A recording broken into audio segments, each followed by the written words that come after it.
15th at MarysvilleStampede.com. Joining us now, Drapes, true Sacramento Kings royalty. Yes. Yeah, Friday, of course, we named our top 10 Kings, Sacramento Kings of all time. And you knew one of two guys was going to be at the very top. And our next guest, the number that he wore for so many years here in Sacramento, the great Mitch Richmond, the second, according to our panel, number 2 greatest King of all time of the Sacramento era. Mitch Richmond, thanks for coming on with us today, Mitch. How are you? I'm doing great, but I'm going to be upset if Kyle Draper got number 1. Did he get number 1 of all Kings all time? Hey, Mitch, I should have, man, having to put up with you on the broadcast sometimes and you're dealing with Katie, you know what I mean? So, so long as it wasn't you, I mean, shoot.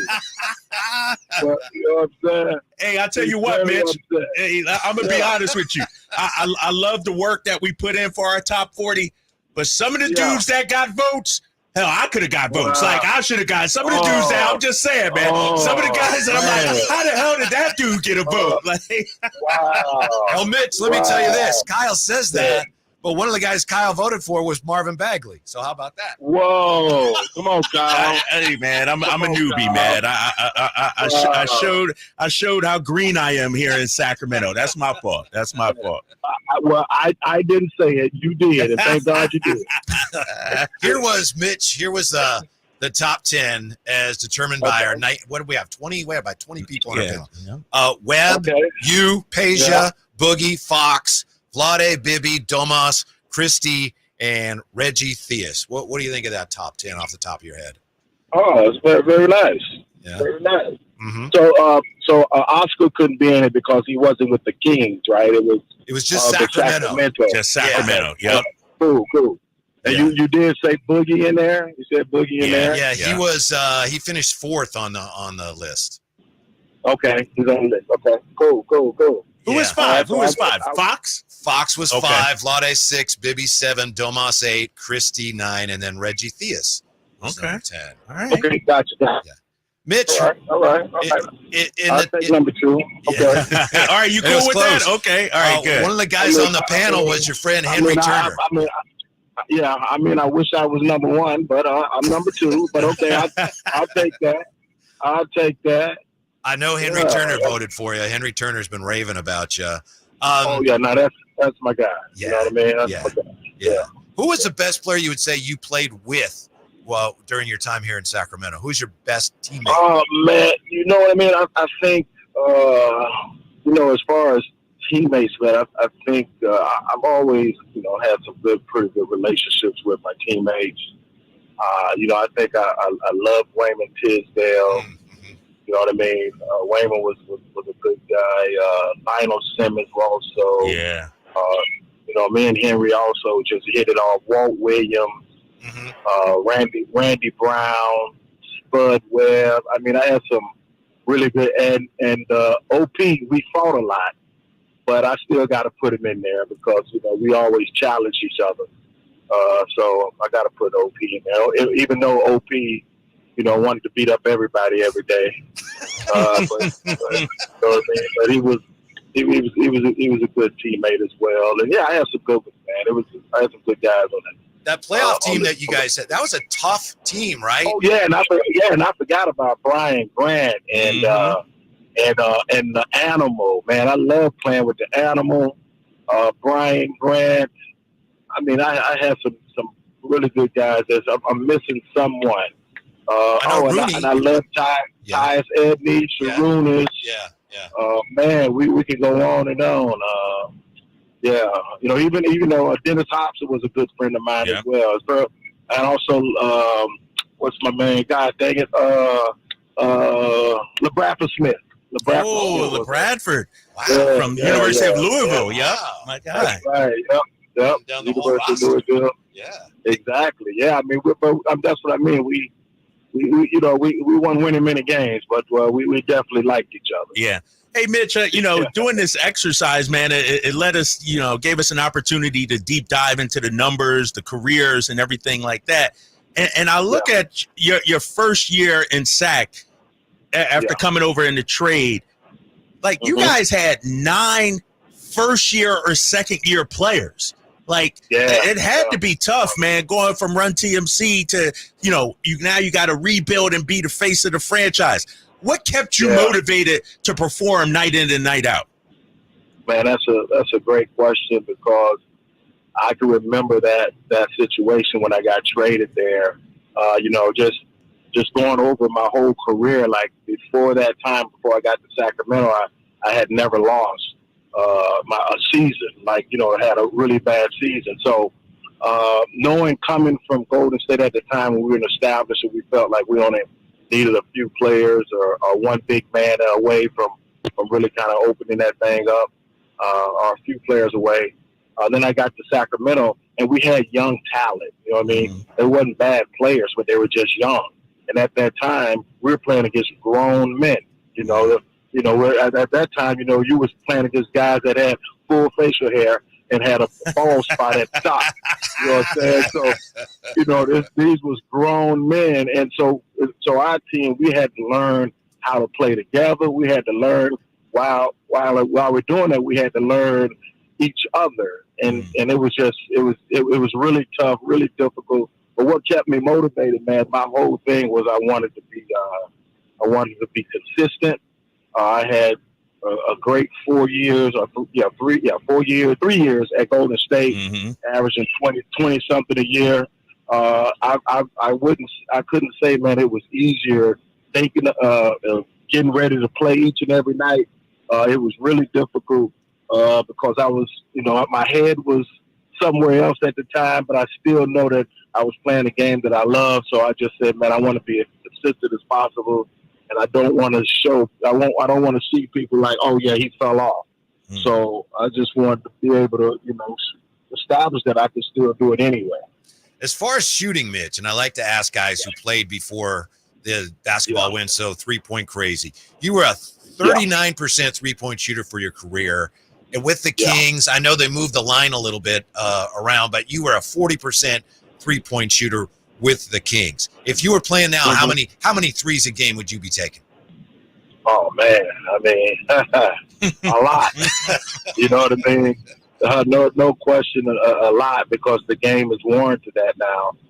Where back then, I think, it was if you shoot a bad 3-point shot, you know what I mean. But so many teams had established big men.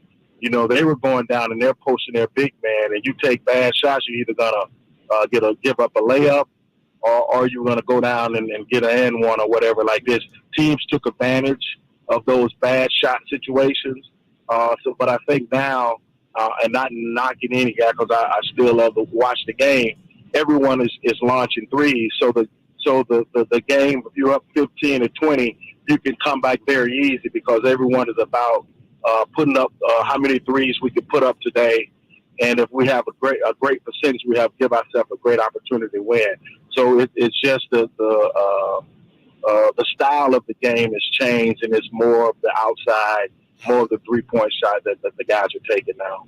The legend Mitch Richmond, The Rock, joining us here on The Drive, guys. Appreciate that. Hey, Mitch, when you look at the Sacramento Kings now, man, it's been a long haul, man, a long road to get back to respectability. What do you think of the job Mike Brown's doing, the growth of Fox, and now we added DeMar DeRozan, too? Love it, man. Love it. Excited for the Kings. I think DeMar DeRozan fits what they're looking for. They already had an outstanding team, but I think, they kind of let up. And then they're still a young team. So I think if they consistently do it in the second half of the season, you're talking about a playoff team that can really, truly go deep. If you look back a year ago or 2 years ago when they took the Warriors to the brink, they're not that far off because everyone understands that they got a guy at Fox. And now they have a unit in Murray and all those, the twins, I think that's the name, right? They have those guys that, complements him. So I just think, the sky's the limit for this team.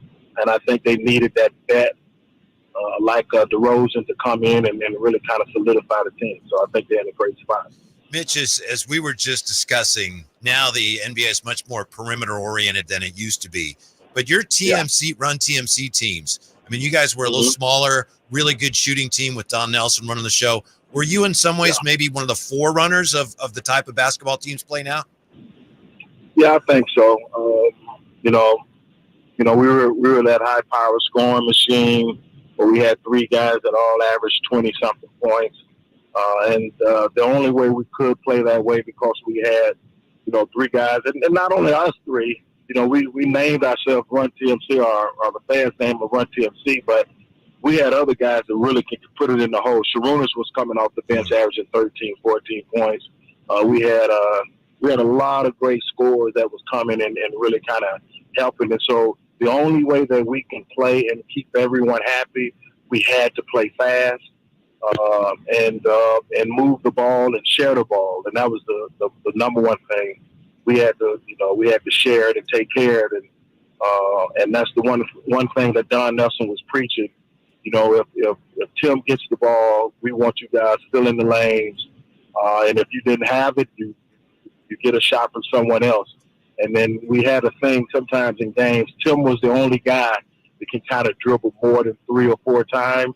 But everyone else, we wanted to make sure that if you wasn't going to the hole with, on 2 or 3 dribbles, then, move it and let someone else take an opportunity.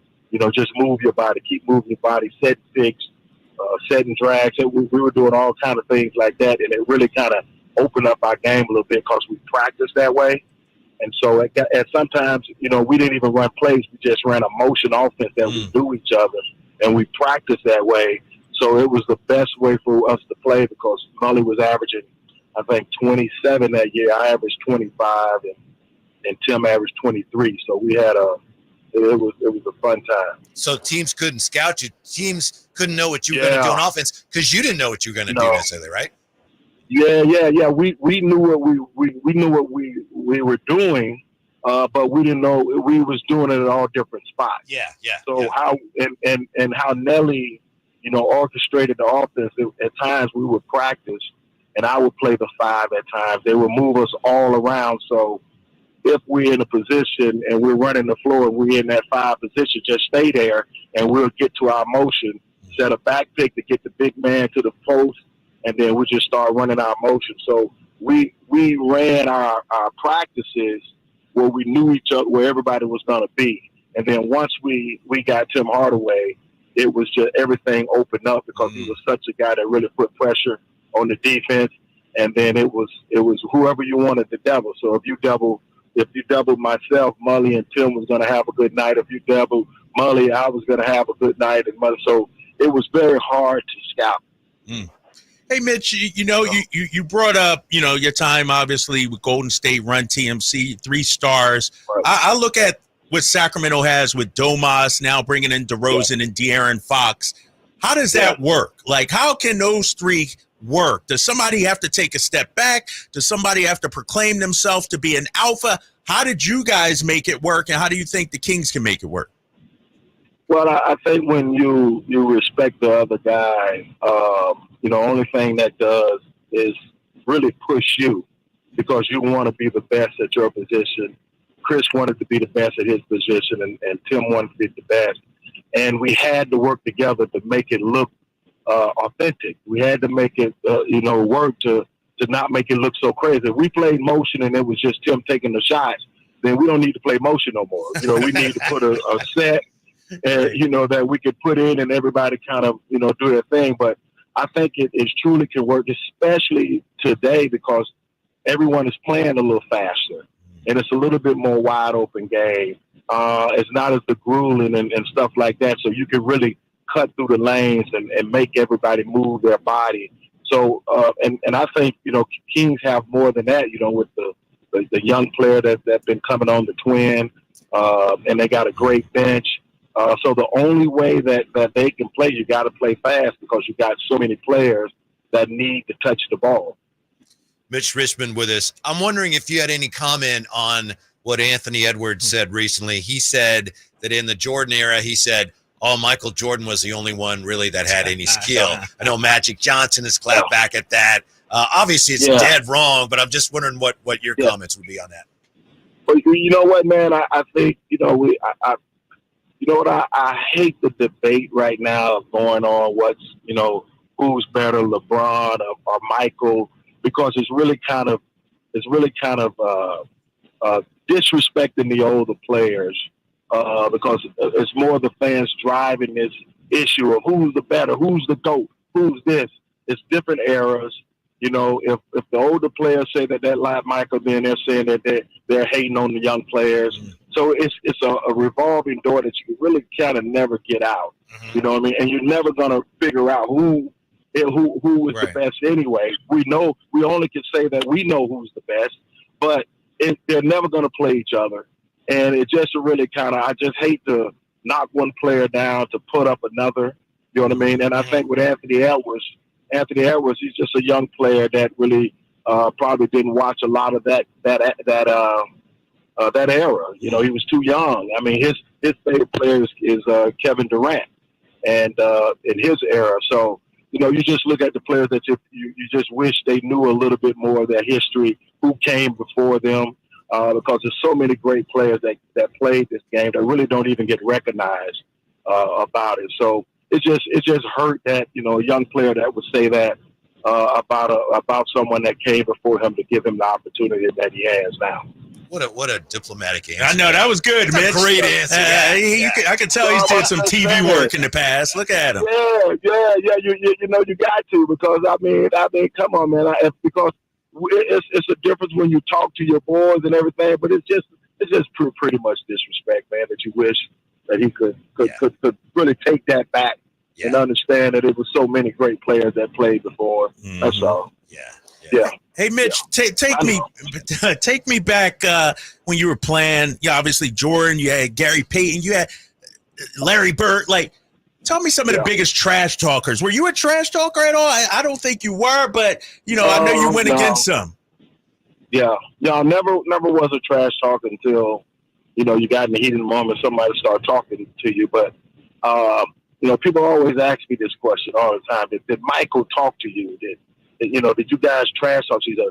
We never talked. Like, me and Michael just shook hands, and we went at it. I knew he was going to play me hard. He knew I was going to play him hard, and I think every player I went up against understood that I didn't really talk, man. I just really, I like my play to do my talking, and so it was just me just playing hard. And, you know, you had Bird. Bird would say a little bit here and there. But I've seen Michael talk to people and talk trash. But Gary Payton never shut up. You know what I mean? Everybody knows that. But, you know, it was a lot of guys that would kind of mumble to you. You know, Vernon Maxwell, you know, he was always a guy. You know, Alvin. People don't know about Alvin Robertson. Yeah. You know, Alvin Robinson, he will bark at you when he's guarding. You know, he's like, oh, you can't score on the dog. No way. Yeah, he'll be barking at you. You know what I mean? He's like, man, whatever. You know what I mean? But you just block it out and play your game. Mitch, you told a story. I don't mean to put you on the spot here, but you told a story on this station years ago. It's one of the greatest stories I ever heard about Don Nelson. And OP had a role in it too. And it was about a guy named John Shasky. And I'm wondering if you would be willing to. My good guy, man. He's a good guy. I was wondering if you'd be willing to. Yeah, could you tell that story? Yeah, I could tell it. Okay, so we're in Seattle at the time, and Seattle is putting it on us. So, you know, Don Nelson calls a timeout, and I think we had about probably 7 minutes left in the game, and he took us out and put the whole bench in. And OP was just hitting all of our big men, talking smack, all with the hand gesture and, you know, pumping his chest. And I can remember Don Nelson telling Shasky, I want you to go in there and I want you to take his head off. I want you to foul him, and I don't care if you foul out. You foul him every dang time he hits. Every time I want you to hit him. So Shasky went in the game, and for that 7 minutes, Shasky never hit him, never touched him, never fouled him, and Nelly was livid. And we knew that, hey man, Nelly's gonna kill that dude when we get back to the locker room. So we walk back to the locker room. Everybody going back to the locker room. And every time we lose, Nelly would just go berserk. At that time, he was still drinking his little beers too after the game. So, we go in the locker room, and he told Shasky that I'm never gonna ask you to do anything for me again. And we like, So the next day, we get back to practice. We always run this, out of us when we lose a game. So we're there practicing. We practiced for about 45 minutes. He told all the starters, sit on the sideline and just sit there with your ice bag. I don't want you to go to the locker room. So all of a sudden, he said, Shasky, get out here. So he runs Shasky, man, for about an hour, bro. Like just running him in the ground, just running him in the ground. And we like, come on, man, just come on. The dude is dying, crying, everything. So he pulls everybody up. Okay, that's it. He calls everybody up, and he said, hey, everybody say bye to Shasky because I just cut his ass. Oh, shoot. And we're like, oh, my God. We're like, Jesus. He ran that dude. He ran. We know. Now we know if Nelly runs you after practice with nobody else, that means you're gone, bro. All right. You're a body. You know what I mean? So, yeah, he cut him, man, and Shasky just started crying. And we like, oh, man, come on, man. Yeah, man. He ran him into the ground, then cut him. Dang, that's heartless there. Yeah, because that's when the time it was, Nelly was the GM and the coach. Yeah. So he played both roles. Right. You know what I mean? So, you can't do that anymore now because, you got to separate those two, Yeah. Oh, Hey, Mitch. Yeah. Quick question, man. I know you won an Olympic gold medal. You finished your career with a championship. Carmelo recently said he wouldn't trade an Olympic gold medal for an NBA championship. How do you value those two, winning in '96 and also winning with the Lakers as well? Yeah, I cherish them both at the top, but I think kind of like what Carmelo is saying is that at that particular time when you wear USA across your chest, this is the one time that every American is cheering for that team. You know what I mean? And they're not cheering for the other country. They're not doing anything. This is the first time when you go in arena and every person now is now got your back and love you because you're wearing that USA across your chest. That's how I felt when I first wore it. Even when I was in 2 Olympics, and the first one I got the bronze. Yep. So the second one I got the bronze. I didn't even want to. I didn't even want to touch it. I can remember give it to my mom, and I'm like, I don't want to see it no more. Wow. Just put it away. And so, just having another opportunity. Sorry if I had an echo or something. But yeah. But I'm sorry if I got So if I got the gold, when I got the gold medal, it was just special. So it's just 2 different things. Right. Mitch, before we let you go, I want to ask you this question as someone who grew up in Sacramento, and, I came after Reggie Theus, and he was kind of the first star in Sacramento. For me, you were the second star for the Sacramento Kings.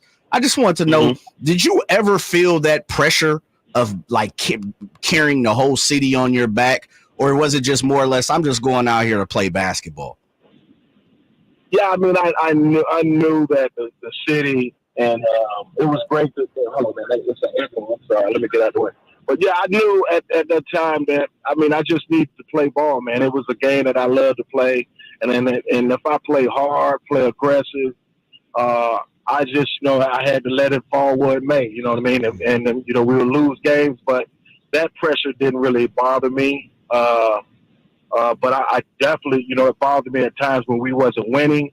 But I knew that, hey, man, I just go out and do my job, do it the best I possibly can, and then let the chips fall where they may, man. So I didn't really see it as pressure at that time.